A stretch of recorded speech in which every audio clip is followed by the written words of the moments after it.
আমাদের মনে হয়েছিল লাখ লাখ কাতারে কাতারে লোক আসবে, কোনো উত্তেজনা হয়ে যাবে।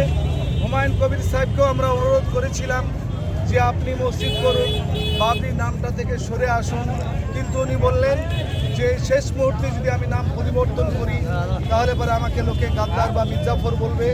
যাই হোক, তখন তাকে আমরা দ্বিতীয় প্রস্তাব দিয়েছি, তিনি সাদরে গ্রহণ করেছেন যে জনগণের উদ্দেশ্যে বার্তা দেন যে আমরা শান্তির সঙ্গে সম্প্রীতির সঙ্গে এই কাজে যাতায়াত করব, কোথাও যেন গোলমাল না হয়। এবং কলকাতা হাইকোর্ট স্টে অর্ডার দেয়নি, যার ফলে জনগণ আনন্দে লাখে লাখে এই বাবরি মসজিদ ভিত্তি স্থাপনে উপস্থিত হয়েছে। আর আমরা মুর্শিদাবাদ জমিয়ত উলামার পক্ষ থেকে শিবির লাগিয়েছিলাম রাস্তার ধারে, এবং প্রশাসনের সঙ্গে আমরা যোগাযোগ আছি, সারা রাত্রি আমরা যোগাযোগে থাকব, আমাদের প্রত্যেকটা লোক যেন পশ্চিমবঙ্গের কোনায় কোনায় সঠিকভাবে পৌঁছাতে পারি। দুর্ভাগ্যবশত আজকে রাজ্যের একজন মিনিস্টার এবং সে সবুজ বাতি নিয়ে বেড়ায় মৌলানা সিদ্দিকুল্লাহ চৌধুরী সাহেব, তিনি বিবৃতি দিয়েছেন যে আমার কোনো লোক যেন ওইখানে না যায়। তার বক্তব্য সঠিক হলেও কিন্তু আফসোস এটা তার ডান দিকে তার বাম দিকে যারা বসেছিলেন, বিশেষ করে ডান দিকে যিনি বসেছিলেন, রেজিনগর থানার কালী পূজা উদ্বোধনে তিনি বক্তব্য দিয়েছেন। পীর সাহেব হয়েও, শাইখুল হাদিস হয়েও, মুফাসসিরে কোরআন হয়েও তিনি তাকে নিয়ে বক্তব্য দিচ্ছেন যিনি পুজো উদ্বোধন করেছে, অথচ হুমায়ুন কবির সাহেবের বাবরি মসজিদের উদ্বোধনে তাকে বা জনগণকে আসতে মানা করছে। তারও তীব্র ধিক্কার জানাচ্ছি। আর আপনাদেরকে আমরা জানাচ্ছি আপনাদের এই বার্তার মাধ্যমে, মিডিয়ার মাধ্যমে, যে আমাদের পশ্চিমবঙ্গের 90% কবরস্থান এবং অনেক মসজিদ যেগুলিকে খাস খতিয়ে নিয়ে গেছে, এটা বিজেপির ব্যাপার নয়, এটার পাসওয়ার্ড রয়েছে আমাদের মাননীয় মুখ্যমন্ত্রীর কাছে, মমতা ব্যানার্জির কাছে। এটা বিয়ালেরও, এসডিএলেরও এবং ডিএলওর মাধ্যমে আমাদের এই কবরস্থান ফিরে আসবে না। যে কবরস্থানে আমাদের বাপ মা 14 পুরুষ শুয়ে আছে, সেটা খাস খতিয়ানে করেছে, সেই কবরস্থান তারা দখল করে নেবে একদিন।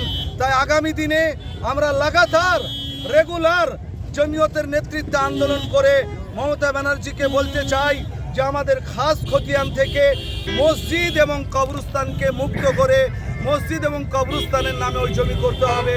আগামী দিনে আমরা বৃহত্তর আন্দোলন করব, বহরমপুরে ডাক দিব। আশা করছি মুসলিম সমাজ সব কিছু মেনে নেবে, কিন্তু কবরস্থান তাদের চলে যাবে, বাপদাদার কবর চলে যাবে, এটা মুসলিম সমাজ কোনো মতেই মানবে না।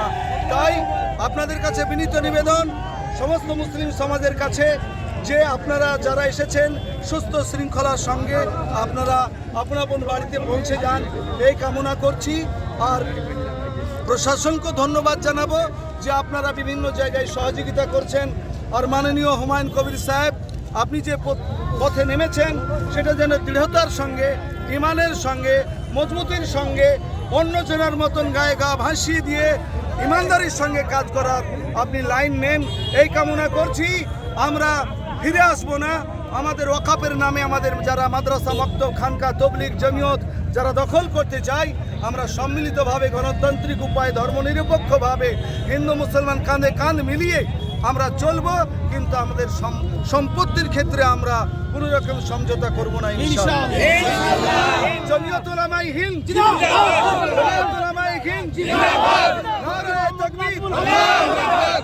মুর্শিদাবাদ জেলা জমিয়ত উলামায়ে হিন্দ জিন্দাবাদ, মুর্শিদাবাদ জেলা জমিয়ত উলামায়ে হিন্দ জিন্দাবাদ, মুফতি মোহাম্মদ নাজমুল হক সাহেব জিন্দাবাদ, মাওলানা আরশাদ মাদানী সাহেব জিন্দাবাদ, জাতীয় ঐক্য জিন্দাবাদ জিন্দাবাদ, ভারতবর্ষ জিন্দাবাদ জিন্দাবাদ, হিন্দু মুসলমান শিখ ইসাই আমরা সবাই ভাই ভাই। আল্লাহ তাআলা আমাদের সমস্ত নাগরিককে কবুল করুন।